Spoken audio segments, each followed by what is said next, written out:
ધોરણ 11 સાયન્સ રસાયણ વિજ્ઞાન પ્રકરણ નંબર 5ના લેક્ચર નંબર 7માં આજે આપણે એવોગેડ્રોનો નિયમ એના આણ્વીય દળ અને ઘનતાની સાપેક્ષે ભણી અને પછી સંયુક્ત વાયુ સમીકરણ અને આદર્શ વાયુ સમીકરણની વાત કરીએ તો સૌથી પહેલાં આપણે એવોગેડ્રોના નિયમની વાત કરીએ. એવોગેડ્રોનો નિયમ ત્યારે આપણને ખબર છે કે તાપમાન અને દબાણ સમાન લીધું હતું અને એની સાપેક્ષે લખ્યું હતું કે સમાન તાપમાન અને દબાણે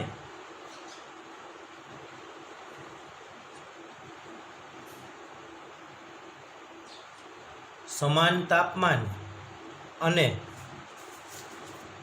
સમાન દબાણે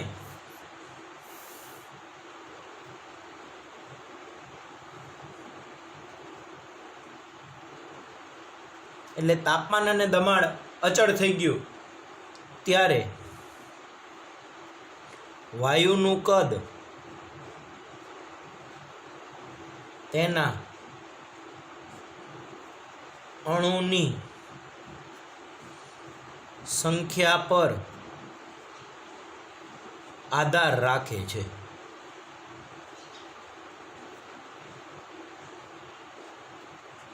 હવે આપણને ખબર છે કે વાયુનું કદ છે એ એના અણુની સંખ્યા ઉપર આધાર રાખે તો એની સાપેક્ષે લખી શકીએ કે વી ચલે છે એન, જ્યાં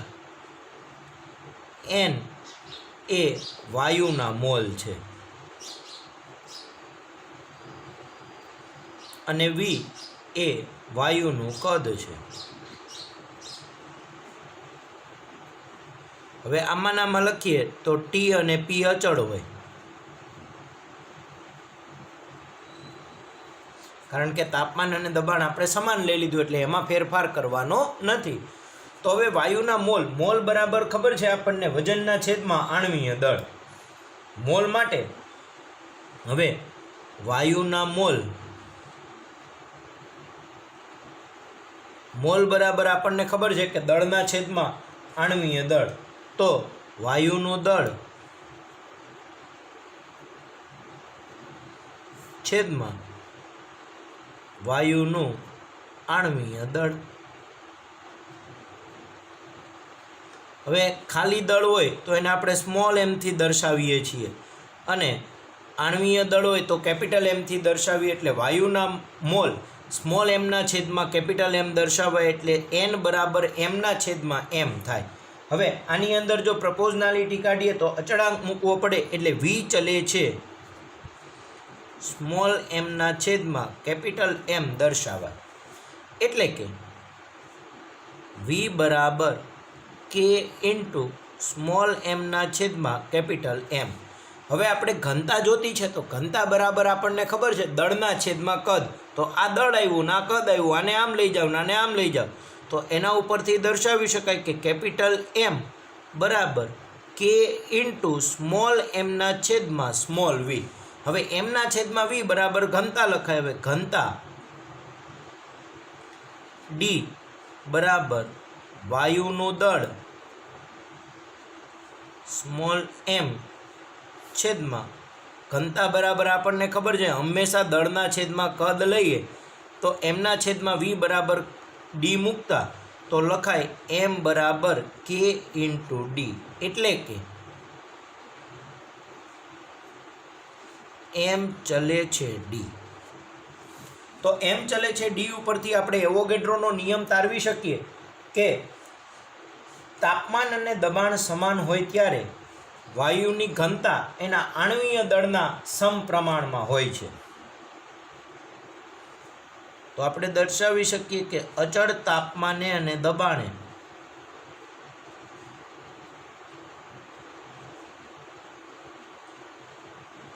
વાયુની ઘનતા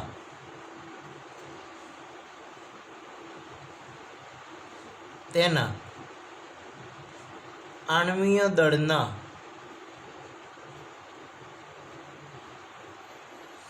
સમપ્રમાણમાં હોય છે.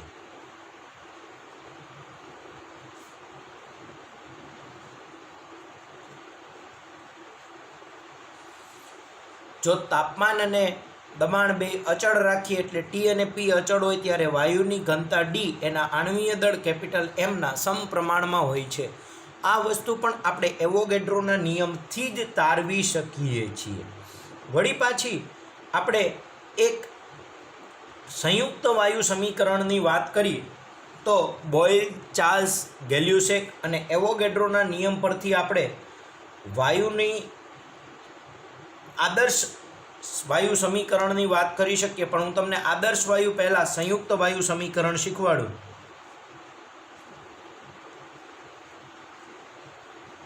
સંયુક્ત વાયુ સમીકરણ. સંયુક્ત વાયુ સમીકરણ એ નિશ્ચિત જથ્થાનું તાપમાન, કદ અને દબાણ વચ્ચેનો સંબંધ દર્શાવી શકાય છે. સંયુક્ત વાયુ સમીકરણ એટલે નિશ્ચિત જથ્થા માટે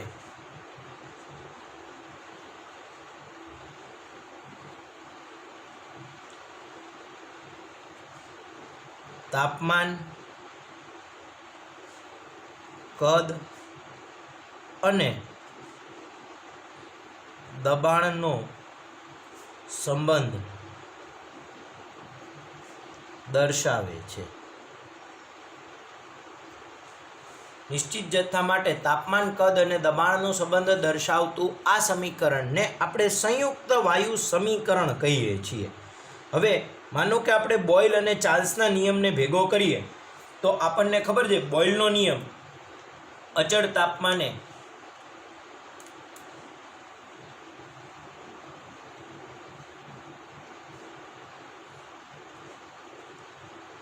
બોયલનો નિયમ ત્યારે ટી અચળ હોય, તાપમાન અચળ હોય ત્યારે બોયલનો નિયમ એવું કહે છે કે વી ચલે છે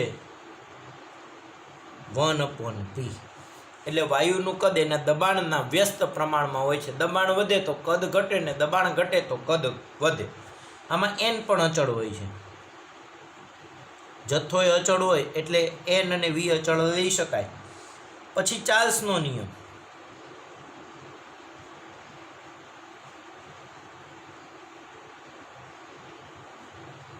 હવે બી ટી ચા પી એટલે આમાં આપણને ખબર છે પી દબાણ અચળ રાખીએ, એન તો અચળ હોય જ છે.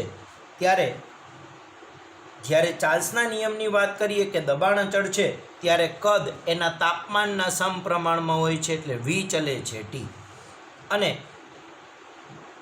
ગેલ્યુસેકનો નિયમ પણ આપણને આમની અંદર આવી જ જાય છે કે ગેલ્યુસેકનો નિયમ ત્યારે વી અચળ હોય ત્યારે એવું દર્શાવી શકીએ કે પી ચલે છે કેપિટલ ટી. હવે આમાંથી કોઈ પણ બે નિયમનો સમન્વય કરી નાખીએ. માનો કે આપણે બોયલ અને ચાર્લ્સના નિયમને સંયુક્ત રીતે લેતા તો આપણે લખીએ બોયલ અને ચાર્લ્સના નિયમનું સંયોગીકરણ લેતા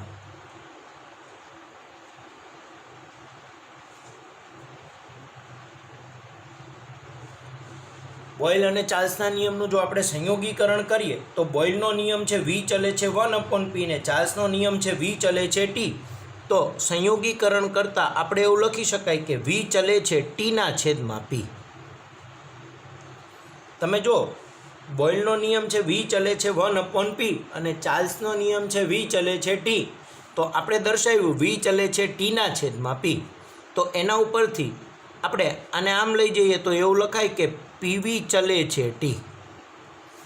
હવે ચલન કાઢી અને આપણે અચળાંક મૂકીએ તો આપણે લખીએ પીવી બરાબર કે ઇન્ટુ ટી. પીવી બરાબર કેટી લખાય. ટીને આ બાજુ લઈ જાઓ તો આપણે દર્શાવી શકીએ કે પીવીના છેદમાં ટી બરાબર કે બરાબર લખાય અચળ. પીવીના છેદમાં ટી બરાબર કે ને બરાબર લખાય અચળ. એટલે આપણે કહી શકીએ કે સમાન જથ્થાના વાયુ માટે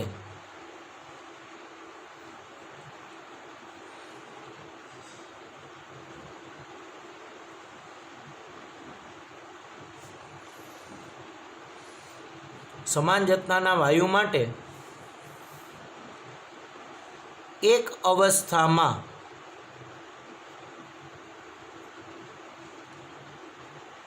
દબાણ P1, કદ V1 અને તાપમાન T1 હોય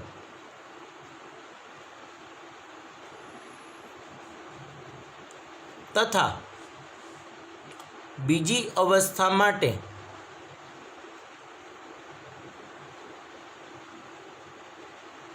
દબાણ P2, કદ V2 અને તાપમાન T2 હોય તો આ સમીકરણને એક કહીએ તો સમીકરણ એક મુજબ એવું લખાય કે P1 V1 છેદમાં T1 બરાબર P2 V2 છેદમાં T2.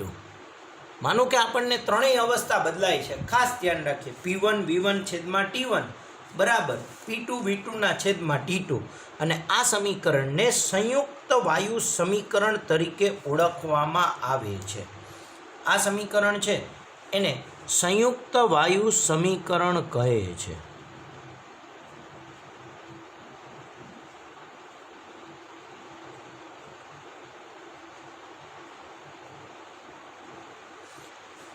આ સમીકરણને સંયુક્ત વાયુ સમીકરણ તરીકે ઓળખવામાં આવે છે કે એક જથ્થો સમાન હોય એટલે n સમાન હોય ત્યારે આપણે બે જુદી જુદી અવસ્થામાં ત્રણેય વસ્તુ બદલાવીએ, દબાણ, કદ અને તાપમાન. અહીંયા પણ દબાણ, કદ અને તાપમાન બદલાતું હોય. ટૂંકમાં આ 6 અવસ્થા આપી, P1 V1 T1, P2 V2 ને T2. આ 6 માંથી કોઈ પણ 5 વસ્તુ આપી હોય ને એક વસ્તુ ગોતવાની હોય ત્યારે આપણે આ સમીકરણનો ઉપયોગ કરીએ છીએ અને આ સમીકરણને સંયુક્ત વાયુ સમીકરણ કહે છે. આ સંયુક્ત વાયુ સમીકરણ પરથી આપણે એક દાખલો ગણવાનો છે અને પછી આદર્શ વાયુ સમીકરણની વાત કરવાની છે. તો હું તમને પહેલાં દાખલો ગણાવું, પછી આપણે નેક્સ્ટ લેક્ચરમાં આદર્શ વાયુ સમીકરણ અને આરની કિંમતની વાત કરીએ. ટેક્સ્ટબુક કરતાં આરની કિંમતો જુદી જુદી યાદ રાખવાની છે, તો એને ખાસ ધ્યાન રાખીશું. પણ અત્યારે આપણે આદર્શ વાયુ સમીકરણ ભણવાના બદલે હું તમને આ સંયુક્ત વાયુ સમીકરણનો એક દાખલો ટેક્સ્ટબુકમાં આપ્યો છે, એ દાખલો ગણાવું. આપણી ટેક્સ્ટબુકમાં કોયડો 5.3 આપ્યો છે અને એની રકમ આપી છે કે 25°C તાપમાને અને 25°C તાપમાને અને 760 મિલીમીટર પારાના દબાણે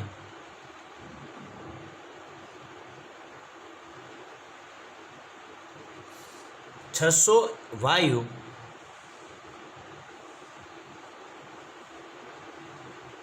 600 ml કદ ધરાવે છે. જો વાયુનું કદ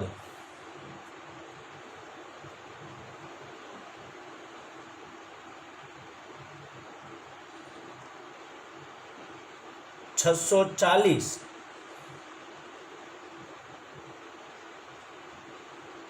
ml અને તાપમાન 10°C થાય ત્યારે વાયુનું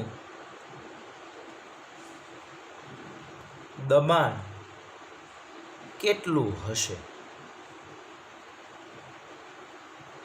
હવે તમે રકમ વાંચો, એના ઉપરથી તમને ખબર પડવી જોઈએ કે મને શું આપ્યું છે ને મારે કયું સમીકરણ લેવું પડશે.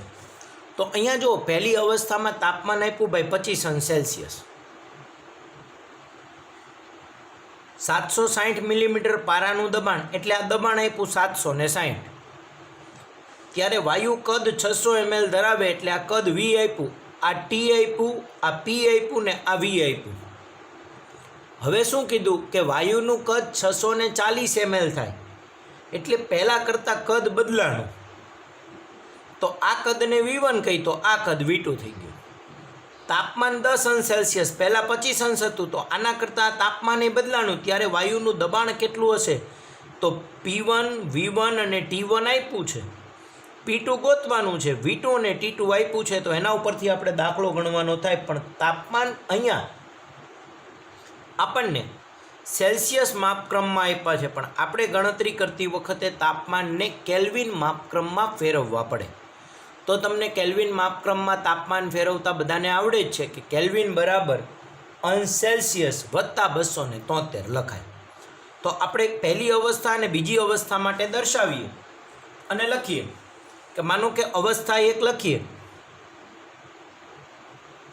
તમને સમજાય એટલે આ રીતે દાખલો ગણો. જરૂરી નથી કે આપણે આ રીતે પાછળથી પરીક્ષામાં પૂછાય ત્યારે લખવું. ત્યારે તમે સીધું જ સમીકરણ વાપરીને ગણી નાખો તો પણ ચાલે. પણ અહીંયા આપણે સમજવા માટે આપણે એને બે અવસ્થાની સાપેક્ષે અત્યાર પૂરતું દર્શાવીએ છીએ કે ભાઈ બે અવસ્થામાં દર્શાવી તો આપણને ખબર પડે કે ક્યાંય તકલીફ પડે નહીં. અવસ્થા 1માં આ તાપમાન 25 અંશ સેલ્સિયસ છે, તો T1 બરાબર હવે 25 અંશ સેલ્સિયસ બરાબર, હવે કેલ્વિનમાં ફેરવો તો 25 વત્તા 273 એટલે કે 298 કેલ્વિન થાય. પછી દબાણ આપણને મિલીમીટર પારાનું આપ્યું, તો અહીંયા પણ આપણે મિલીમીટર પારાનું જ વિચારીએ કે P1 એટલે 760 મિલીમીટર પારાનું દબાણ. ત્યારે કદ V1 બરાબર 600 મિલીલીટર આપ્યું છે. હવે એવું જરૂરી નથી કે આને લીટરમાં ફેરવવું જોઈએ. કેમ જરૂરી નથી? તો આ mlમાં આપ્યું ને આ mlમાં આપ્યું. જો બે જુદા જુદા એકમમાં આપ્યા હોય તો તમારે ફેરવવું પડે. હું માનો કે આ બાજુ આપણે અવસ્થા 2 લખીએ, ત્યારે તાપમાન T1 ના બદલે T2 લખીએ તો T2 બરાબર 10 અંશ સેલ્સિયસ આપ્યું, એટલે કે 10 વત્તા 273 ઇઝ ઇક્વલ ટુ 283 કેલ્વિન તાપમાન થયું. હવે P2 દબાણ આપણે શોધવાનું છે અને કદ V2 બરાબર આપણને આપી દીધું છે 640 ml. તો આપણને ખબર પડી કે ત્રણેય રાશિ બદલાય છે. જો આમાં એવું નથી કીધું કે જેટલું T1 છે એટલું T2 છે. જો T1 અને T2 સમાન હોત તો આપણે બોઇલનો નિયમ લગાડે, કારણ કે તાપમાન અચળ થયું. જો V1 અને V2 બે સમાન હોત, V1 અને V2 આ બે કદ સમાન આપ્યા હોત તો કયો નિયમ લાગે? તો તમને ખબર પડી કે સાહેબ કદ સમાન હોત ને તો આપણે ગેલ્યુસેકનો નિયમ લગાડે. દબાણ સમાન હોત તો ચાર્લ્સનો નિયમ લગાડે. પણ અહીંયા તો જે અવસ્થા આપી છે એમાં તાપમાને બદલાય છે, કદે બદલાય છે, તો દબાણ ઓબ્વિયસલી છે કે બદલાવાનું છે. તો ત્રણેય વસ્તુ એકબીજાની સાપેક્ષે બદલાય છે, તો આ વખતે સંયુક્ત વાયુ સમીકરણનો ઉપયોગ કરવો પડશે. આ તમને ખબર પડવી જોઈએ કે ભાઈ ત્રણેય અવસ્થા અલગ અલગ આવી, તો એના માટે આપણે સંયુક્ત વાયુ સમીકરણ વાપરવું પડે, નહીતર ન ચાલે. તો સંયુક્ત વાયુ સમીકરણ ઉપરથી આપણે દાખલો ગણીએ કે સંયુક્ત વાયુ સમીકરણ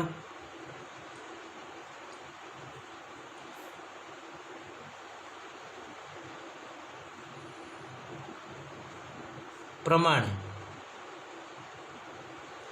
આપણે એવું લખીએ કે P1 V1 છેદમાં T1 બરાબર P2 V2 છેદમાં T2.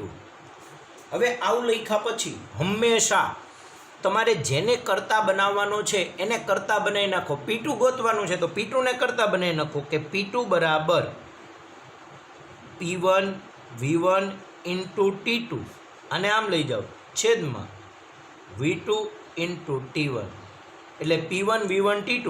હવે P1 દબાણ થયું 760 mm ગુણ્યા કદ V1 થયું 600 ml ગુણ્યા તાપમાન T2 એટલે 283 કેલ્વિન છેદમાં કદ V2 એટલે 640 ml ગુણ્યા તાપમાન T1 એટલે 298 કેલ્વિન. તો હવે જો કેલ્વિન કેલ્વિન ઉડી ગયા, ml ઉડી ગયા, એટલે જવાબમાં મિલીમીટર પારાની ઊંચાઈ વધશે. અને આ પ્રમાણે જો તમે દાખલો ગણો તો આનો જવાબ ટેક્સ્ટબુકમાં આપેલા પ્રમાણે હું મૂકી દઉં તો 676.6 મિલીમીટર પારાની ઊંચાઈ આવશે.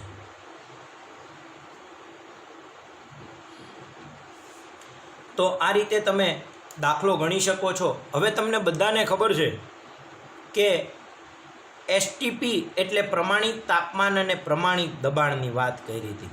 અને નિરપેક્ષ શૂન્ય તાપમાન એટલે કયું તાપમાન થાય? તો 0 કેલ્વિન થાય.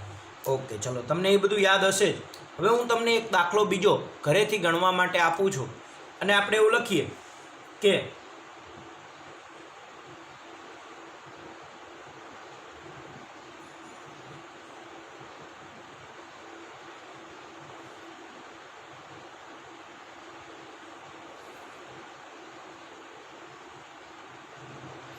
એસટીપીએ એટલે પ્રમાણિત તાપમાન અને દબાણે. તો પ્રમાણિત તાપમાન કયું લેવાનું?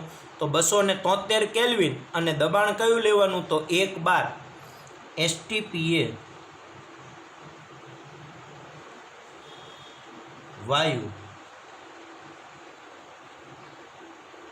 1.4 લીટર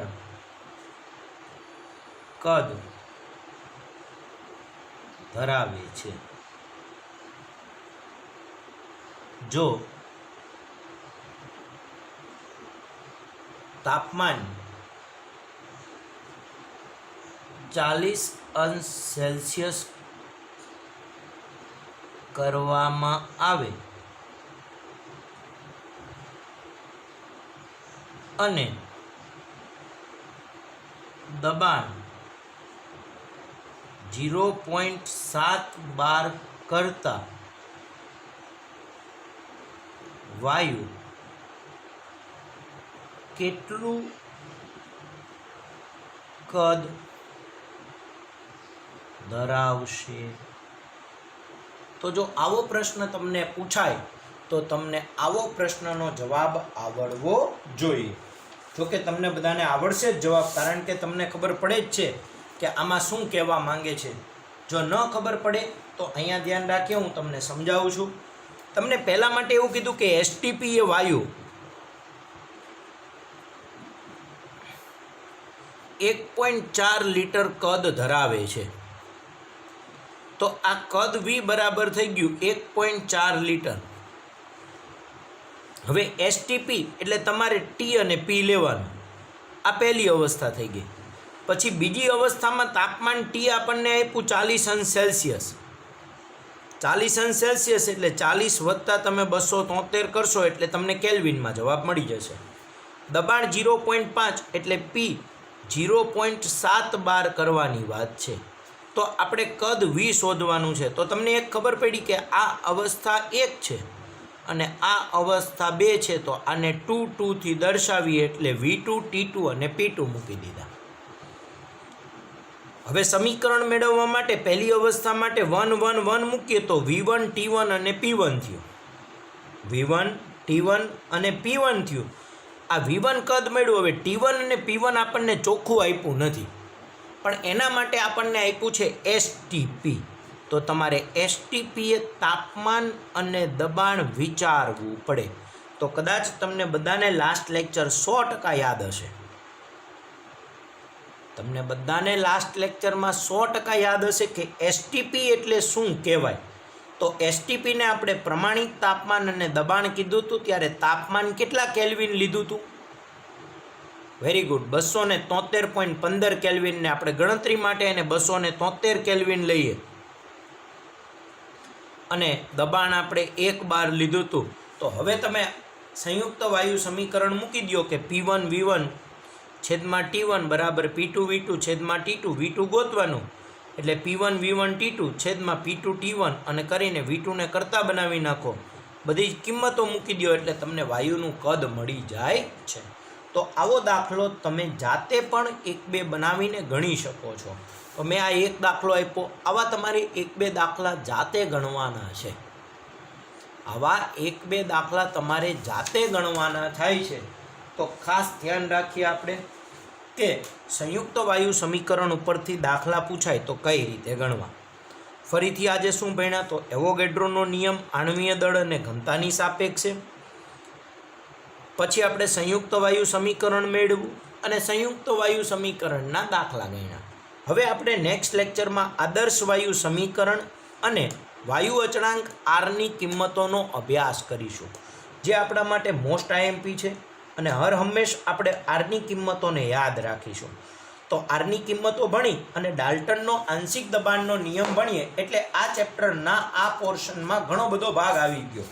બાકીનો ભાગ છે એ ડિલેટેડ પાર્ટ છે, એટલે આપણે અત્યારે એનું ભણવાનું નથી. છેક વાયુનું પ્રવાહીકરણ ટોપિક છે, હું તમને ખાલી થોડોક સમજાવીશ. તો વાયુના બધા જ નિયમો, બોયલ, ચાર્લ્સ, ગેલ્યુસેક, એવોગેડ્રો અને સંયુક્ત વાયુ સમીકરણ અત્યાર સુધીમાં આપણે યાદ રાખ્યા. એ નિયમમાં જુદા જુદા નિયમમાં પહેલાં તો બોયલનો નિયમ, પછી ચાર્લ્સ, પછી ગેલ્યુસેક, પછી એવોગેડ્રો, પછી સંયુક્ત વાયુ સમીકરણ. અને હવે એક ભણવાનું ભાઈ આદર્શ વાયુ સમીકરણ. તો આટલા સમીકરણ મેળવા. બોયલ, ચાર્લ્સ, ગેલ્યુસેક, એવોગેડ્રો, સંયુક્ત વાયુ સમીકરણ અને આદર્શ વાયુ સમીકરણ. તમે બધાય આ નિયમોને ખાસ તૈયાર કરજો. બોયલનો નિયમ, ચાર્લ્સનો નિયમ, ગેલ્યુસેકનો નિયમ એને યાદ રાખ્યું આપણે બીટી ચાપી ગેવીથી. તો બોયલના નિયમમાં ટી અચળ, ચાર્લ્સના નિયમમાં પી અચળ અને ગેલ્યુસેકના નિયમમાં વી અચળ. તો આમાં પી અને વીનો સંબંધ, આમાં ટી અને વીનો સંબંધ અને આમાં પી અને ટીનો સંબંધ. એવોગેડ્રોમાં પી અને ટી બે અચળ રાખ્યું એટલે વી ચલે છે એન. સંયુક્ત વાયુ સમીકરણ, આ ત્રણેયના સમીકરણનો સમન્વય કર્યો તો સંયુક્ત વાયુ સમીકરણ મળશે અને ચારેયનો સમન્વય કરશું એટલે આપણને આદર્શ વાયુ સમીકરણ મળશે. જેના વિશેની વાત આપણે નેક્સ્ટ લેક્ચરમાં કરશું. તો નેક્સ્ટ લેક્ચરમાં હું તમને આદર્શ વાયુ સમીકરણ ભણાવી અને આરની કિંમતોનો અભ્યાસ કરાવીશ, જે આપણા માટે મોસ્ટ આઈએમપી ટોપિક છે. પછી ડાલ્ટનનો આંશિક દબાણનો નિયમ, જે પણ ખૂબ જ જરૂરી છે. તો આ બે નિયમ ભણી અને આપણે આગળ ઉપર વાત કરીશું. તો આજ પૂરતું, અત્યારે આ લેક્ચર પૂરતું આટલું રાખીએ અને નેક્સ્ટ લેક્ચરમાં આપણે આદર્શ વાયુ સમીકરણની વાત કરીશું.